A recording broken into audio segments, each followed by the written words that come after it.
Bueno, queridos patitos, vamos a tratar un poquito de la película esta, de El Diputado, 1978. Qué curioso, el año de la Constitución. Ciertamente trata de la hipocresía, de la situación del régimen político, pero también ciertamente del asunto individual, con algo que resulta curioso, porque pareciera que es cíclico el hecho de el orgullo de ser uno mismo, de no tener ningún problema, de decirlo públicamente, y del hecho de la dificultad de la sociedad a ciertas comprensiones.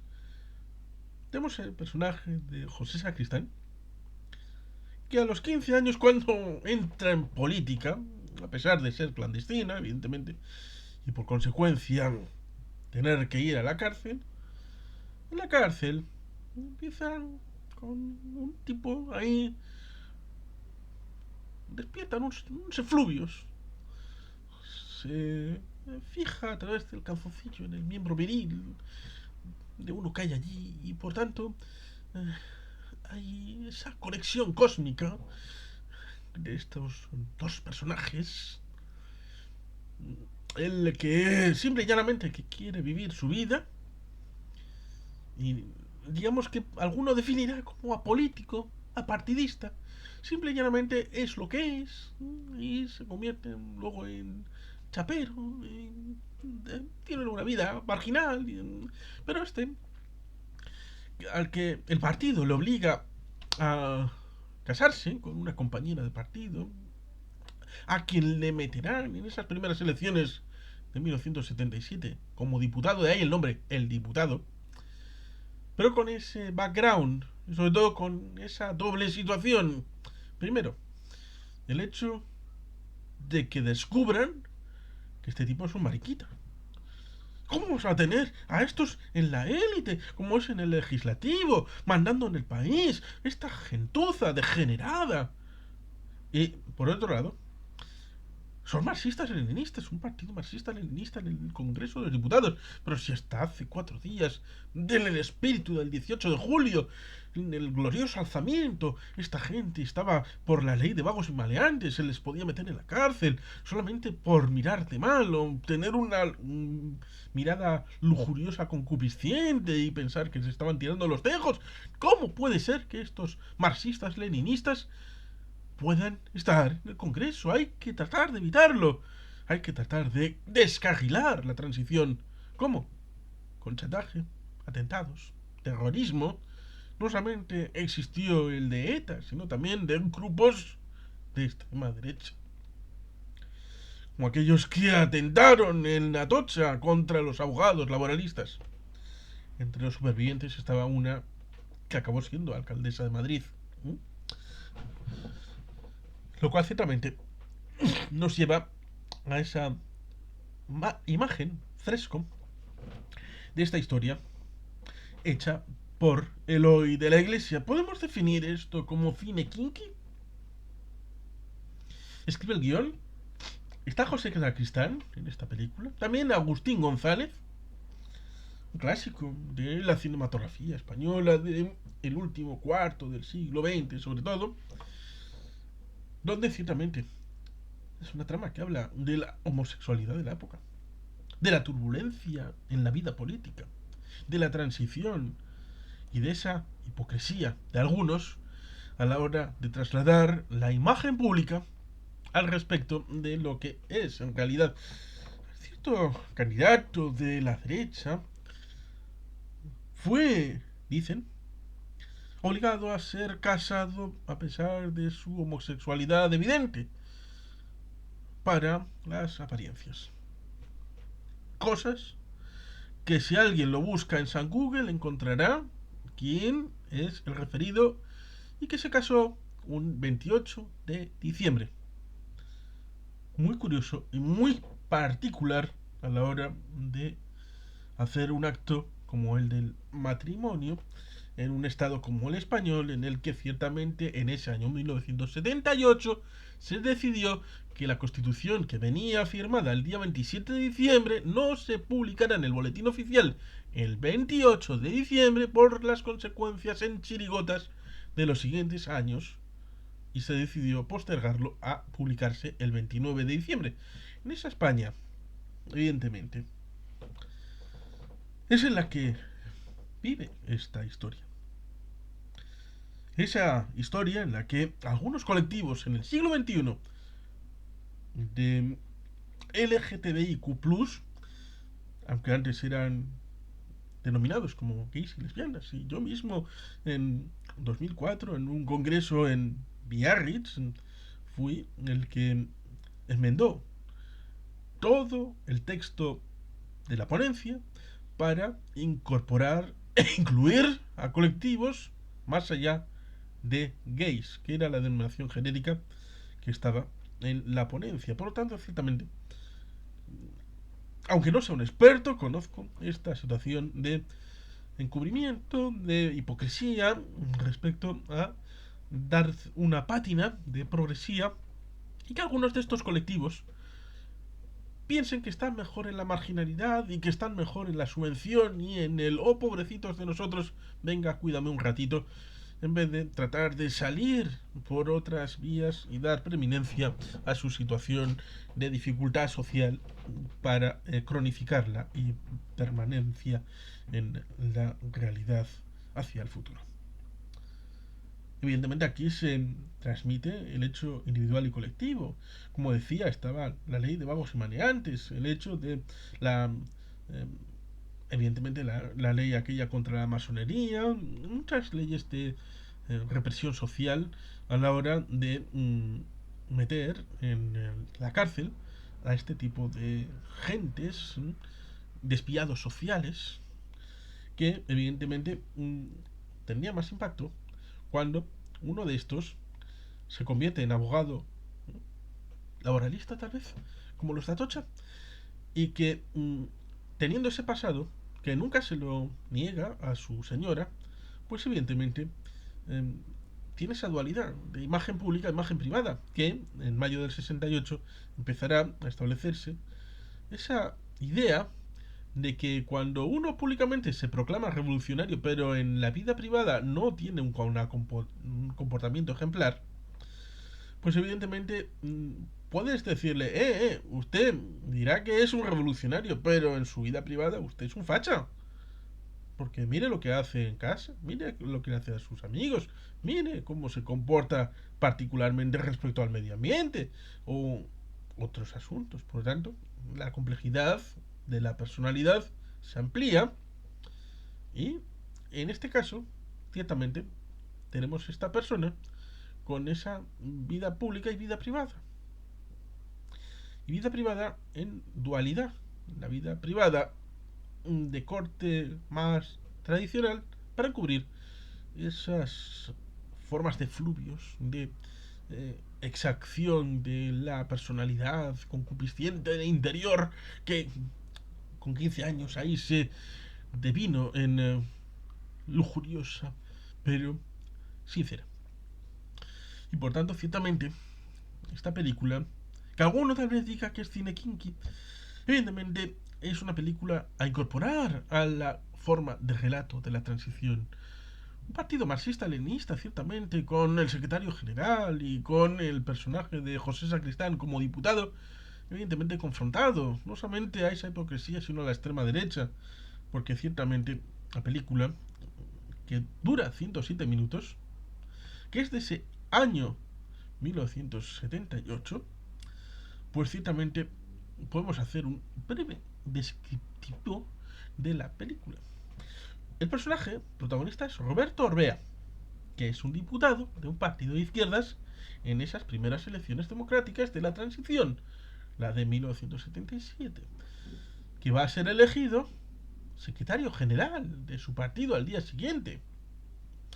Y nos narra su vida antes de que se desate un posible escándalo. Nos cuenta cómo vivió su homosexualidad de los 15 años de forma furtiva y reprimida. mientras iniciaba su militancia política en tiempos de estudiante y posteriormente como abogado en el franquismo, en el tema de la cárcel, ciertamente. Se casa con una compañera de partido a la que no oculta sus pasados contactos homosexuales, creyendo que así se alejaría de una forma de vida que consideraba socialmente el pueblo español como sórdida, marginal. Es detenido por su activismo político y encarcelado en el último periodo de la dictadura. En esas cárceles, donde evidentemente no había separación de crímenes políticos u otro tipo de crímenes, pues evidentemente en esa cárcel conoce a Ness, un chapero, con el que mantiene relaciones sexuales mientras está entre rejas. Y que al salir de prisión, Orbea se dedicará a presentarle a otros jóvenes para citas sexuales clandestinas a cambio de dinero. Poco después, Ness será reclutado por un grupo del terrorismo franquista que contrataba a delincuentes para provocar disturbios y amedrentar a la oposición izquierdista con el objetivo de conseguir la involución. Esta es la teoría del incremento de estas inestabilidades en modo escalar. Tratar de establecer a través de delincuentes sin vínculo, tratar de establecer situaciones de acción-reacción para entrar en un círculo en donde acabe por explotar en un determinado lugar y por fuerza esas fuerzas de la reacción vuelvan a establecer un marco de seguridad como en el franquismo aparentemente. Y esto sucedió, por ejemplo, con esa intervención con el asunto de los abogados laboralistas en Atocha. La reacción que se esperaba era distinta a la de una manifestación silenciosa, con un servicio de orden tan pulcro, tan impecable, que es lo que lleva a la legalización del Partido Comunista. Una vez elegido diputado, Orbea se destaca por encabezar una iniciativa parlamentaria para acabar con el terrorismo de todos los signos, lo que pone en el punto de mira del grupo ultraderechista antes mencionado, es decir, se pone en rumbo de colisión el grupo que ha contratado a Ness, a ese chapero, con el diputado que en el Congreso trata de establecer una paz y convivencia auténtica, sabiendo que hay grupos de extrema derecha que intentan destruir, como por ejemplo hay un libro de la transición sangrienta que está comentado en este canal respecto a la vida que sucedió en esa transición no tan modélica como algunos tratan de vender. Los ultraderechistas urden así un plan para arruinar su carrera por medio de Ness, cuando se dan cuenta del material que tienen, de que tienen a Ness y quién es Ness para este Orbea. Este le presenta a un bello maleante menor de edad, Juanito, al que ofrecerán 1.000.000 de pesetas por seducir y facilitarles fotos comprometedoras con el diputado Orbea. Orbea se enamorará completamente de Juanito. Es algo espectacular para sus ojos. Y establecen una relación duradera, lejos de los fugaces encuentros que ha llevado hasta entonces. Traspasa la frontera de lo lujurioso concupisciente hacia el auténtico y verdadero amor. Y gracias a él empieza a asumir su verdadera condición sexual. Integra al muchacho totalmente en su vida. Incluso se lo presenta a su mujer. No solo se lo presenta a esta, sino que incluso mantiene un menace à trois entre el señor Juanito y el señor y la señora Orbea. Por su parte, el chico también se encariña e identifica con el señor Orbea. Y para terminar, acaba confesándole los planes de la organización ultraderechista para con él. Así, juntos, deciden seguirles el juego para atraparlos. No obstante, se produce un trágico desenlace cuando el grupo sospecha del joven y lo mata a tiros en el apartamento de Orbea, dejando allí el cadáver para comprometer al diputado. No se produce una solución mayor, esta es la finalización de la película. Evidentemente, lo más importante no es la resolución, sino dejar puestas encima de la mesa lo que es la historia.